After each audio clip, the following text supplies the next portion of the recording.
siang. Salam jumpa, salam sehat sekali. Berbahagia kami Bapak Ibu Guru bisa menemui kalian semua. Semoga kalian juga dalam keadaan penuh bahagia dan sukacita.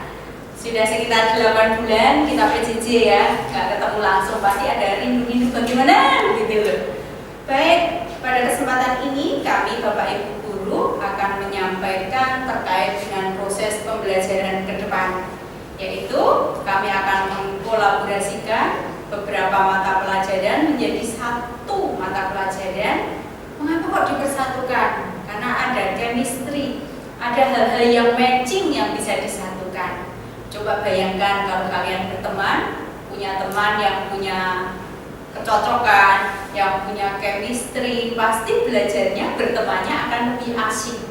Demikian juga dengan pelajaran ini, nanti diharapkan kalian belajarnya akan lebih asik. Gabungan dari pelajaran pada kesempatan ini yaitu saya Bu Yuni, PJOK, lalu halo, perkenalkan saya Ignatius Eko Jatmiko, saya mengampu mata pelajaran PPKN. Dan saya Pak Toro, mata pelajaran Bahasa Jawa. Halo teman-teman, perkenalkan nama saya Paulo Wicaksana Nugraha. Saya akan mendampingi kalian untuk pelajaran Bahasa Indonesia pada kolaborasi kali ini. Dan saya Pak Bruno Krisyanto akan mengampu mata pelajaran Pendidikan Agama dan Budi Pekerti.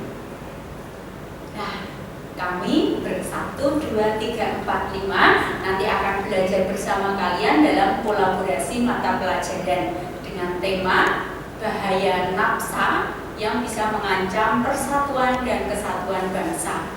Nanti kami dari masing-masing mata pelajaran akan melihat dari sudut pandang mana. Kalau dari PJOK nanti Bu Yuni akan menyampaikan tentang apa itu nafsa, lalu mengapa terjadi penyalahgunaan terutama di kalangan remaja, lalu bagaimana cara menanggulanginya, akibatnya bagaimana, nanti akan kami sampaikan dalam pelajaran PJOK. Tentu dari pelajaran yang lain juga punya sesuatu yang tren ya, yang mengenal begitu. Mungkin Bapak Ibu bisa menyampaikan.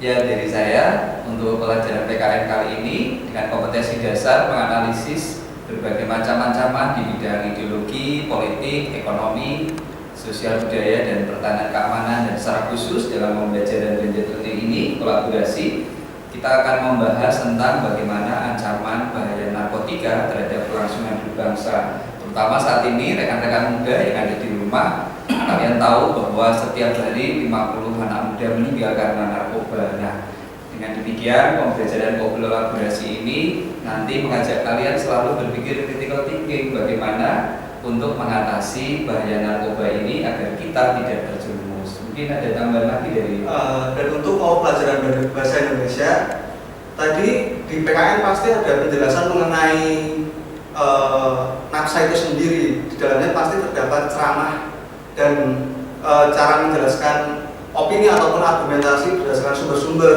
Setelah itu nanti di pelajaran Bahasa Indonesia kita akan bersama-sama untuk menganalisis mengenai struktur atau inti-inti yang terdapat pada ceramah tersebut.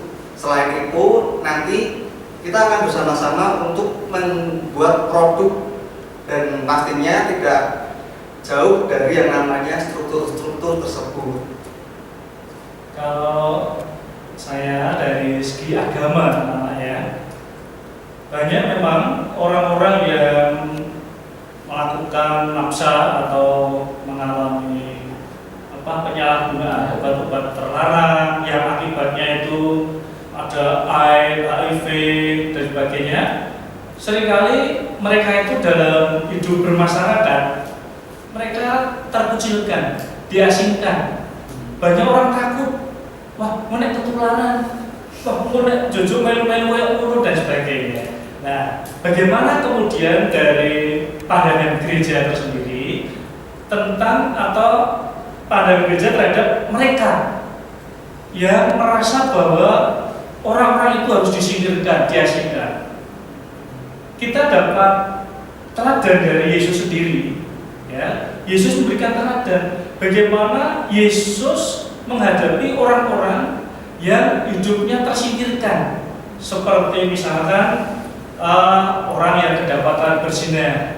Ya, Yesus bukan kemudian menyingkirkan mereka, ikut-ikutan menjauhi, tidak.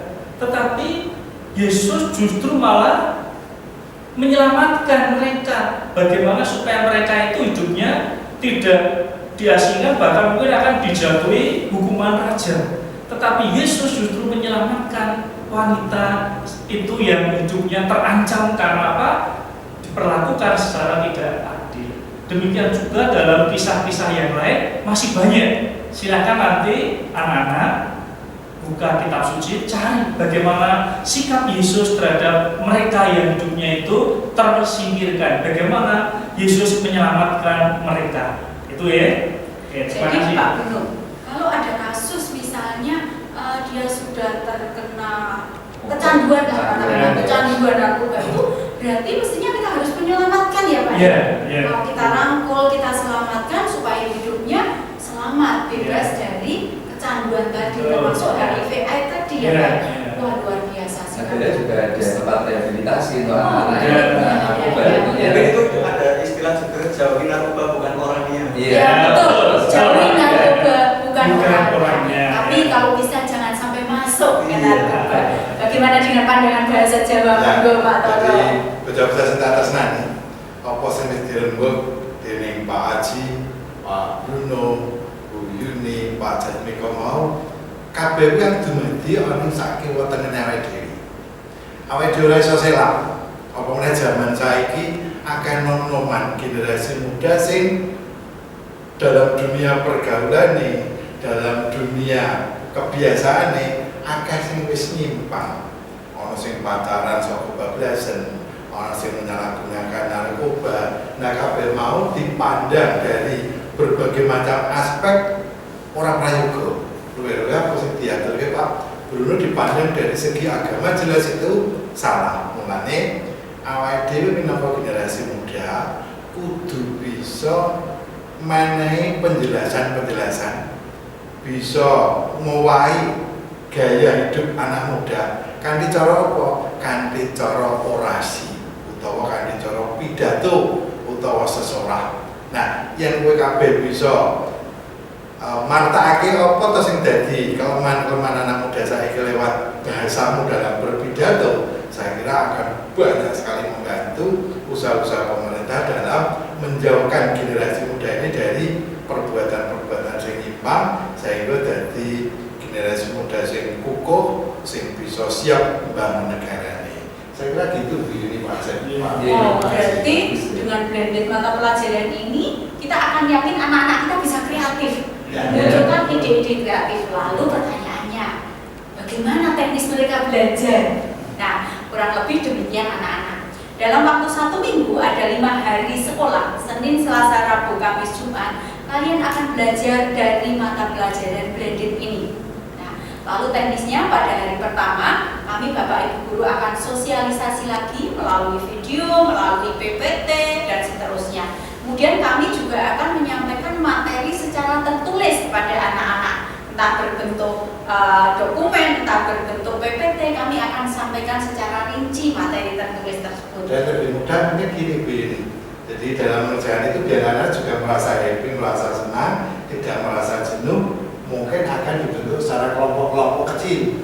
Lalu dalam kelompok itulah nanti kalian akan berdiskusi. Nah, kelompoknya dari masing-masing kelas itu usahakan paling sithik 5, paling akeh 8 saben sak kelompoknya.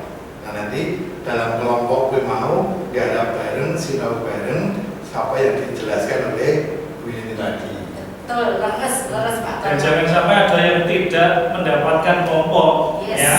Ini semua harus bisa menerima siapa saja. Ya, ini. Intinya bahwa pembelajaran kolaborasi dan learning ini semakin membuat kalian lebih mudah di dalam membuat tugas, sehingga tidak banyak tugas dari Bapak Ibu Guru, tetapi satu proyek itu bisa kita nilai secara kolaborasi dan lebih menyenangkan tentunya. Pasti mengasihkan ya. Jadi hari pertama sudah ada sosialisasi materi kalau kalian membentuk kelompok ya. Setelah itu mulai mulai mempelajari materi lalu merancang apa ya nanti yang dibuat proyek apa ya, misalnya pidato tadi. Maka mulai merancang bagaimana menyampaikan pidato yang sesuai dengan materi tentang NAMSA tadi. Ada hubungannya dengan dari segi gereja bagaimana, menjaga persatuan bagaimana, susunan struktur pidato bagaimana, bahasa Jawanya bagaimana, dibuat dalam satu proyek. Nah, pada hari keempat, mestinya proyek tersebut sudah mulai disampaikan ke kami para Bapak Ibu guru.